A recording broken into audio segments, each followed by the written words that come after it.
Doutora Carla, com certeza, vai contribuir muito para esse debate e para trocarmos ideias. Foi como ela mesma convidou lá na reportagem do V Notícia. O texto é o seguinte: convido você para, nesse período, você que está se sentindo ansioso, preocupado, com medo, triste, melancólico, exausto, isolado e até desesperançoso, a participar conosco deste bate-papo. Vinícius, eu gostaria de começar com a doutora Carla Maravilha, dando um bom dia a ela. Bom dia, doutora Carla. Bom dia, bom dia. Muito obrigado pelo convite, Paulo Noel, Vinícius. É sempre um prazer estar com vocês. Doutora Carla, afinal, o isolamento social causa realmente impactos negativos na vida das pessoas?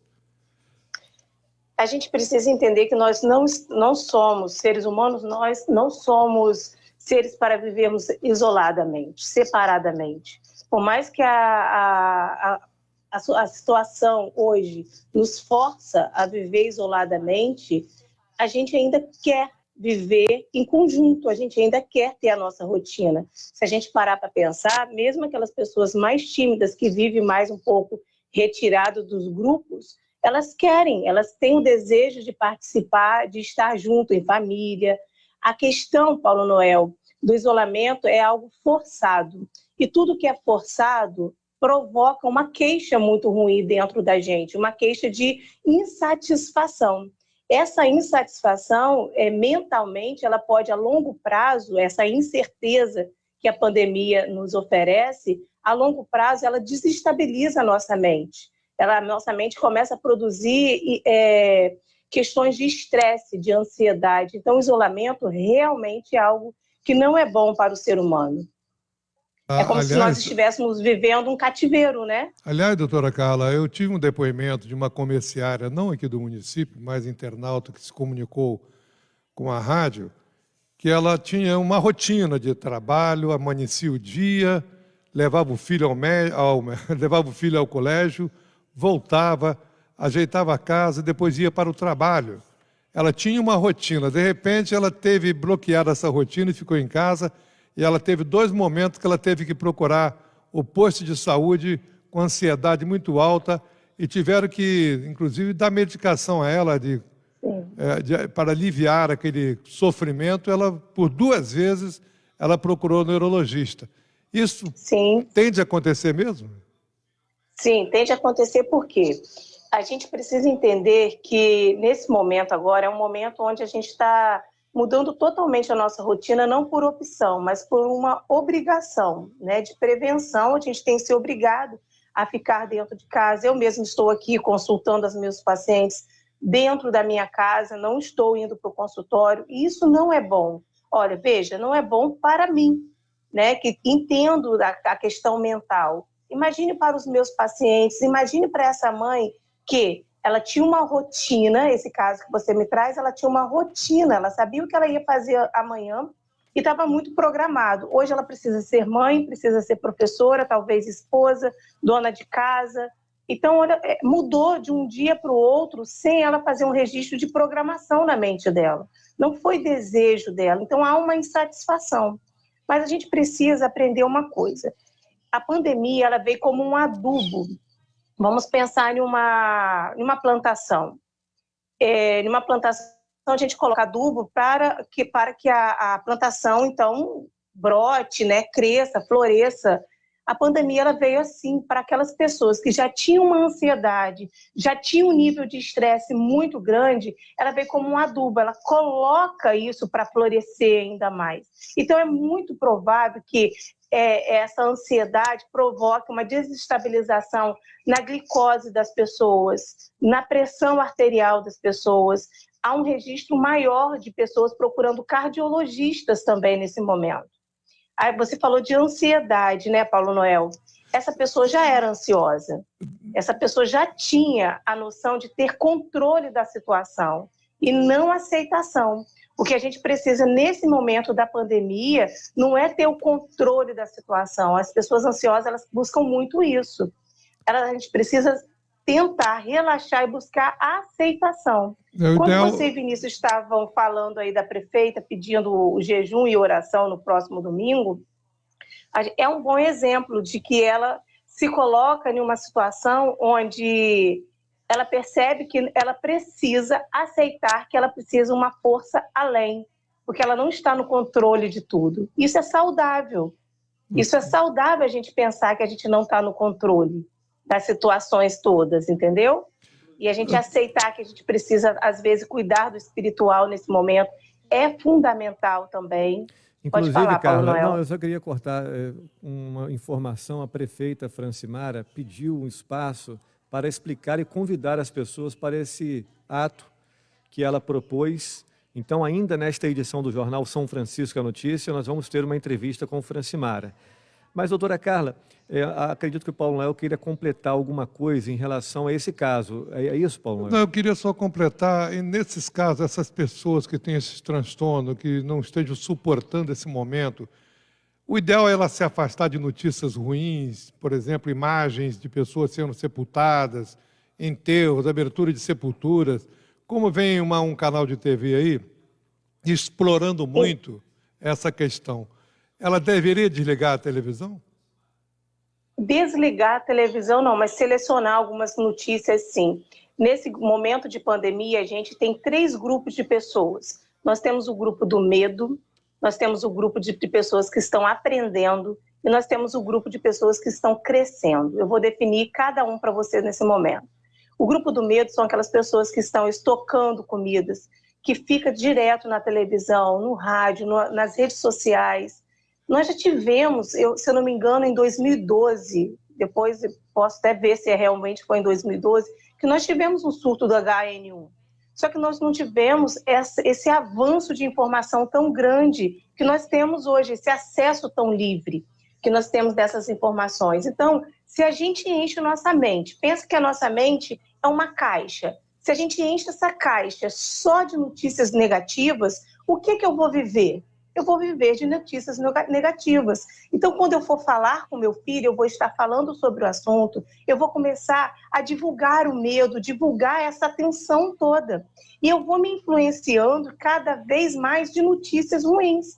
Eu vou acreditando que não tem mais esperança, não tem mais fim, porque você percebe que as notícias elas vêm gradativamente aumentando o medo para a gente, para a população. Vocês são jornalistas, vocês veem isso no dia a dia. A gente vê que há tantos mortos, mas a gente não sabe muito dos curados. A primeira notícia a ser dada é a negativa. Então, essas pessoas do grupo do medo, elas começam a ter uma rotina de busca, a atenção plena, sabe? A atenção focada mesmo em notícias negativas. Isso vai repercutir completamente no comportamento dia a dia dela. Doutora. E primeiro, a pessoa que não reclamava, ela começa a reclamar. E aí ela começa a murmurar, e isso pode levar a uma falta de esperança futuramente. Pode falar, Paulo.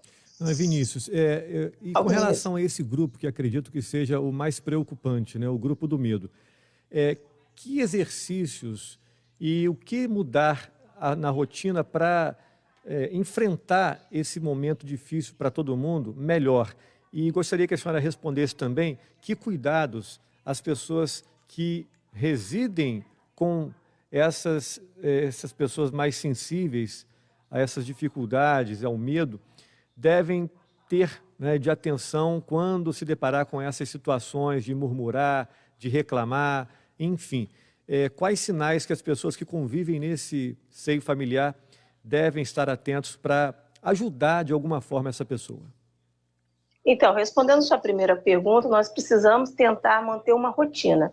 E essa rotina inclui, sim, ficar a par, ciente do que está acontecendo, mas diminui essa quantidade de informações. Busque ler livros, busque de outros assuntos, busque assistir filmes, fazer meditação. Eu sei que a gente não tem essa prática de fazer meditação. Às vezes a gente acha que ter meditação é sentar, né, naquela posição de Buda e meditar. Não, gente. Coloca uma música que você gosta, isso faz você sair desse cenário caótico que a gente está vivendo, fazer suas orações, isso é uma meditação. Então, é uma dica simples, assistir filme, ouvir músicas, fazer uma atividade física que você gosta, às vezes é uma pedalada, às vezes é cortar alguma grama do seu jardim, se você tiver um jardim, plantar, fazer uma horta suspensa, sabe, sair totalmente daquela rotina de notícia ruim. Na segunda pergunta que você me fez, se eu tenho uma pessoa, Carla, por exemplo, que já tem um toque, que já tem um pânico dentro de casa, e ela está vivendo isso muito mais verdadeiramente esse momento. Se eu, por exemplo, se eu tenho minha mãe, vamos dizer que minha mãe tem uma síndrome do pânico, e ela está naquela coisa de ficar higienizando, medo de sair na rua, eu não vou chegar a casa todo sujo ou sem higienizar. Eu entro na casa da minha mãe, eu higienizo sim as minhas mãos, eu tiro meu chinelo, deixo na porta. Eu não vou criar mais situações difíceis para aquela pessoa que já está passando por um transtorno. E, por outro lado, quando essa pessoa vier falar de medo, você tenta suavizar essa situação, amenizar essa situação. Muda, fala do neto, fala de outras notícias, não agrega valor a esse medo, entendeu? A gente precisa pensar que existe sentimentos de ansiedade e transtornos de ansiedade. O sentimento de ansiedade é diferente do transtorno de ansiedade. O sentimento de ansiedade é aquele calafrio que te dá na barriga numa entrevista, como vai começar ao vivo agora, né? São as mãos suando um pouquinho, mas eu sustento, eu sei que aquilo vai passar. O transtorno de ansiedade é um medo tão irreal, sabe? Que eu não consigo controlar, eu evito situações. Eu evito, por exemplo, de dar uma entrevista, eu não faço. Nessa época, onde nós estamos vivendo até o home office, né? A gente precisa buscar uma rotina. Tem muitos pais dando aula em casa e agregando outras coisas que não faziam antes. Então, a gente buscar uma rotina ameniza essa situação de ansiedade e de incapacidade também. Doutora Carla, quais as consequências para um cidadão de não vivenciar um luto caso aconteça uma perda na família? Porque diante desta pandemia, os protocolos mudaram e muitas pessoas estão sepultando os seus entes queridos com suspeita ou com a Covid-19, sem ao menos vivenciar um tempo, né, ali no velório, enfim, é um sepultamento rápido. Que cuidados que as pessoas que estão perdendo seus entes queridos devem ter para vivenciar esse luto pós-morte do ente querido? Então, o luto é o mesmo, né? O luto ele tem 5 fases, ele vai vivenciar essas fases. A primeira fase é a fase da negação. Então, eu tento negar a todo momento por quê que ele morreu, por que ele morreu disso, né? Do Covid é uma coisa muito nova, as pessoas não morriam há um ano atrás desses sintomas. Então, é uma coisa que nos deixa muito indefesa ainda. Mas, Vinícius, é aquilo que eu falei antes, não tentar controlar essa situação, ter a situação em mente, que eu não sou a única que estou passando por isso.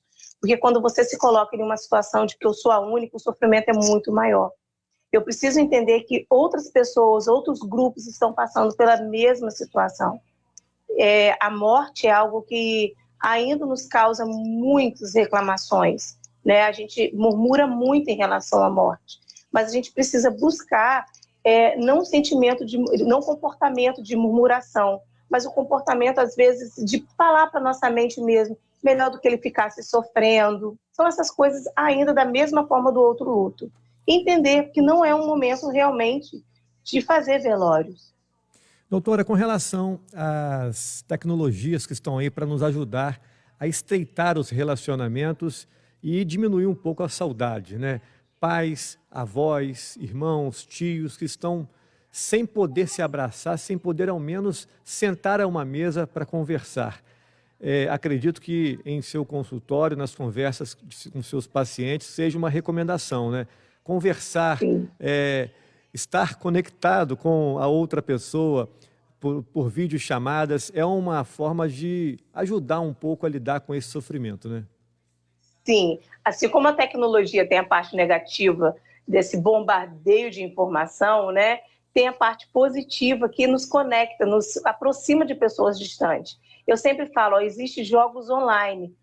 Quem tem filhos adolescentes sabe disso, que fica numa sala de jogos. Pode criar uma sala de jogos entre famílias, né? Família aqui, família no Espírito Santo, família em Santa Clara, parte de famílias em Campos, e isso é muito legal. e criar uma sala de bate-papo onde você se reúne, né? Tem pessoas fazendo chá de bebê, assim, tem pessoas fazendo aniversários, assim. Então, não deixe de comemorar, não deixe de se conectar, converse, só que de uma forma diferente, é até engraçado. Se a gente olhar para esse lado positivo, é até engraçado.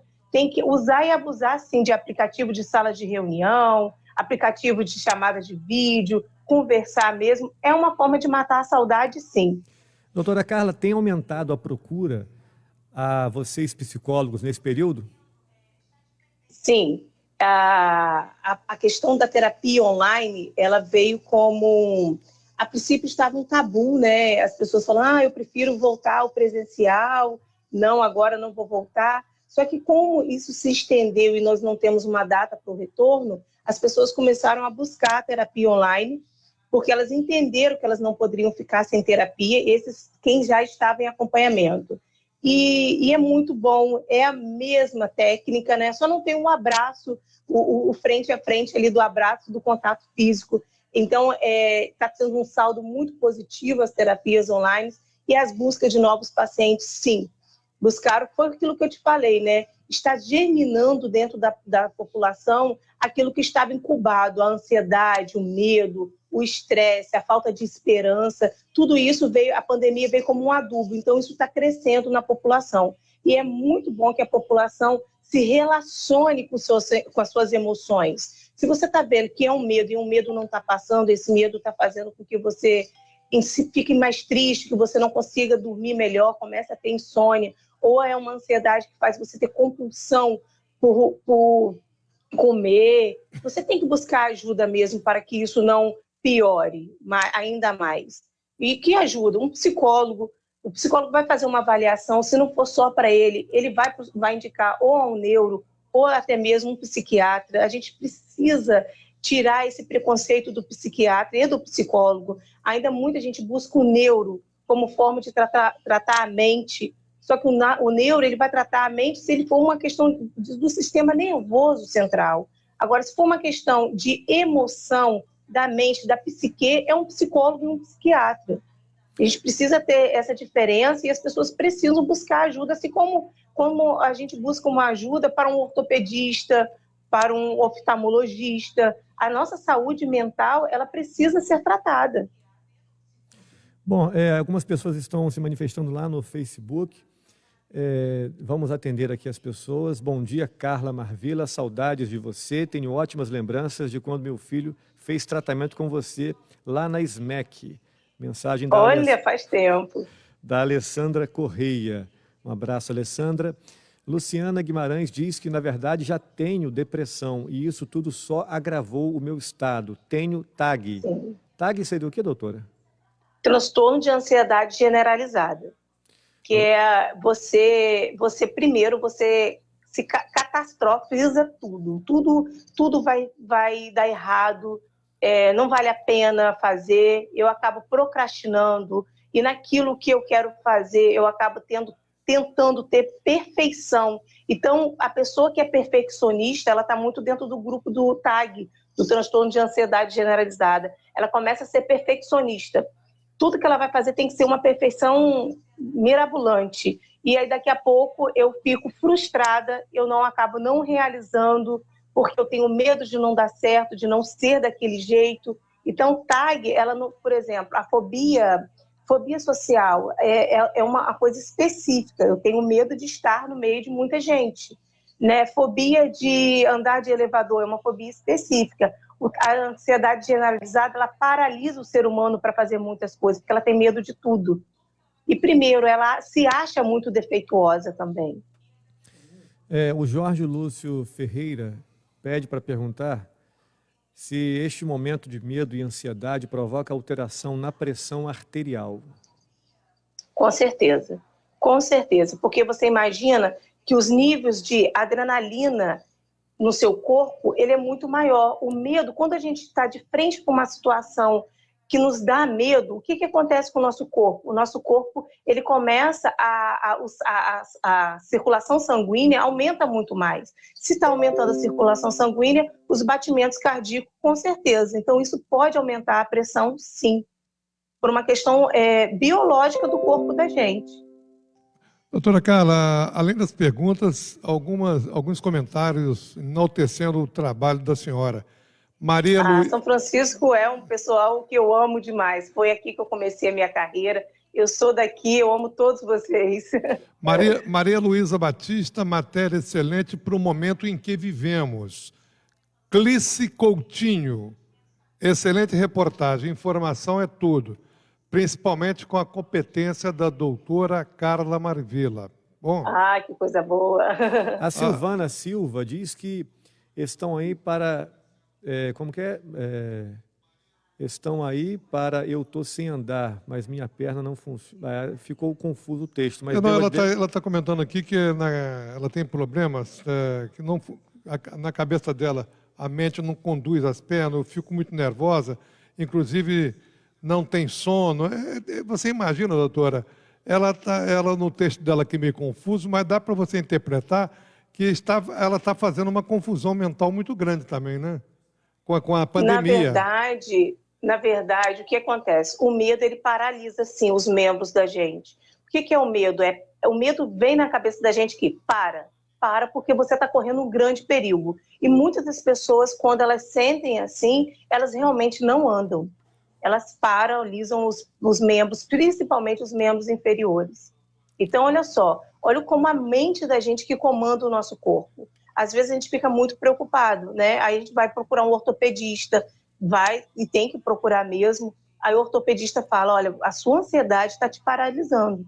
Quantas pessoas, elas não conseguem, elas falam para mim, Carla, eu não consigo decorar mais nada, eu não consigo prestar atenção. Mas, na verdade, o foco está tanto na ansiedade que acaba perdendo as outras habilidades do corpo. Depressão não paralisa, mas a ansiedade paralisa os membros, sim. Bom, nesse momento, então, a gente tem que sempre ouvir palavras positivas, que vai passar, esse momento vai passar. Alguém dentro da família onde está o isolamento deve ter a percepção de que é o momento de passar palavras positivas, né, doutora? Sim, palavras de esperanças, palavras positivas, e a gente encontra isso. A gente precisa se recriar nesse momento. Né? Não ficar só nessa questão da pandemia. Existe uma outra vida, gente. Como eu estava falando, existem 3 grupos nessa pandemia. Nós falamos do grupo do medo, mas tem um grupo também do aprendizagem. É o grupo que aceita que não está no controle da situação, permite-se esperar essa situação passar, fazendo o quê? Entendendo suas emoções, entendendo que é um momento difícil, entendendo que você está irritado. Então, se você está muito irritado, se afasta um pouco das pessoas, né? Se é com seu esposo, que você está se irritando demais, se é com o filho, a gente se afasta, a gente vai lá, toma uma água, volta, entende que você está nervoso, conversa com seus pensamentos. Existem muitos pensamentos nesse momento que vão vir automaticamente, e você precisa conversar com você. Às vezes conversar com o outro também, mas você precisa aprender a conversar consigo mesmo, né? Fazer cursos, existem várias coisas online que estão acontecendo que vale a pena. A gente falava muito assim, né, Paulo Noel? Eu queria ter mais tempo para fazer as coisas. Hoje você tem tempo, e cadê as coisas que você gostaria de fazer? A gente precisa buscar essas coisas. E o outro grupo é o grupo que está crescendo muito. Que grupo é esse? É um grupo como eu, como vocês. Nós estamos aqui compartilhando o nosso conhecimento. A gente poderia estar isolado e no grupo do medo, mas a gente trabalhou a nossa mente para que possamos estar no outro grupo, da aprendizagem e do crescimento. Esse do crescimento é um grupo que é solidário. A gente viu várias pessoas fazendo máscaras, distribuindo sacolão. Isso é um grupo de crescimento. Gente, sai do grupo do medo e vai para desses outros grupos. Começa a praticar as funções desses outros grupos. Ensinar. Nós estamos vendo vários blogs, várias pessoas nas redes sociais ensinando a pintar cabelo, ensinando a fazer massagem, ensinando a fazer novas receitas. Parte para isso. Você imagina uma pessoa que está deprimida ou sem esperança nesse momento, ela começar a pintar seu próprio cabelo, ela levantar da cama para fazer uma massagem no seu cabelo. Isso tudo são coisas simples que dá para a gente fazer nesse momento de pandemia.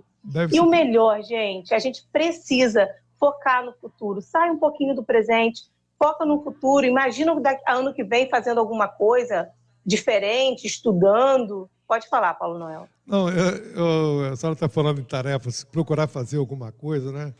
Eu tenho procurado muito a internet com videoaulas através do YouTube. Acredite se quiser. Eu tenho, durante já 2 semanas, aprendido a dar nó em corda. Como você para você acampamentos, né? Olha só. Sim. Já está vislumbrando o futuro de um acampamento, de um piquenique, de uma reunião com a família. Eu tenho visto muito vídeos relacionados à natureza, tá? As pessoas que procuram as florestas, as matas, né? E ali eles preparam a comida deles, ali eles fazem o acampamento, eles utilizam vários nós para estender, para montar a barraca deles. Eu procurei me ocupar também nessa parte, porque o tempo ele é benéfico, porque nesse momento você fica com tempo demais. Sim. A gente fica com tempo demais se a gente não quiser utilizar esse tempo de uma forma positiva, né? Como o Paulo Noel mesmo está falando. Ele está se criando, está se reinventando. E isso está te levando, Paulo Noel, a viver o presente de uma forma positiva e criar uma perspectiva do futuro. Eu estou planejando o futuro. Logo depois da pandemia, eu quero, sabe o que, doutora Carla? Eu quero acampar. Eu quero mais do que nunca contato com os pássaros, contato com a natureza, tá certo? Prática de esporte. Isso é maravilhoso, isso te tira do grupo do medo e te leva para um grupo da aceitação, né? O grupo da aprendizagem e o grupo do crescimento. Nós falamos em pensar no futuro. Eu queria também que as pessoas criassem uma rotina para o dia seguinte, não amanhecesse o dia com o pijama e levasse e fosse até a noite com o próprio pijama e trocasse por outro pijama. Cria uma rotina para o dia. Por que eu estou falando criar uma rotina para o dia seguinte? A gente cria uma expectativa no dia seguinte, de fazer um bola média, de fazer um feijão tropeiro, de limpar o quarto, de arrumar o guarda-roupa. São tarefas simples, mas a gente precisa registrar no cérebro que existe um dia amanhã para ser cumprido. Olha, quer uma sugestão? Entendeu? Isso é muito importante. Posso dar uma sugestão aqui também? Claro. Prática de exercícios respiratórios. É muito útil, é muito útil. E na internet, você vai na videoaula no YouTube, você tem lá várias fisioterapeutas ensinando, enfermeiras ensinando como fazer esse exercício respiratório, que ajuda bastante, né, doutora? Ajuda porque ajuda a circulação do sangue, a oxigenação do sangue. É só você colocar no YouTube, respiração diafragmática, respiração para ansiedade, técnica de Mindfulness. São as técnicas mais recentes que nós temos agora. Como que é o nome da técnica, doutora? O áudio falhou um pouco. Mindfulness. Pode falar dessa forma. Mindfulness é uma técnica oriental que nos ajuda muito. E a gente faz assim, 1 vez no dia, 2 vezes ao dia, 3 vezes ao dia. A gente faz aqui, olha, como eu estou conversando com vocês, a gente senta, se posiciona. Imagina um bebê. Você está com um bebê novinho em casa, é fácil para você, Vinícius. Você vê o bebezinho respira levantando o umbigo, não é? Verdade. E a gente levanta o quê? Os ombros. A gente respira assim. Então, a gente precisa aprender a levantar o umbigo igual um bebezinho. Essa é a respiração diafragmática que faz com que a circulação do nosso sangue seja melhor no nosso corpo todo. E isso diminui a pressão, tanto do cérebro como a pressão do coração. A Elinélia Azevedo disse que boas as explicações, eu, graças a Deus, respeito, mas não entro em pânico. Bom Ótimo. dia, Josi, bem-vindo. Diz que excelente a entrevista nesse momento tão complicado na vida de todos nós.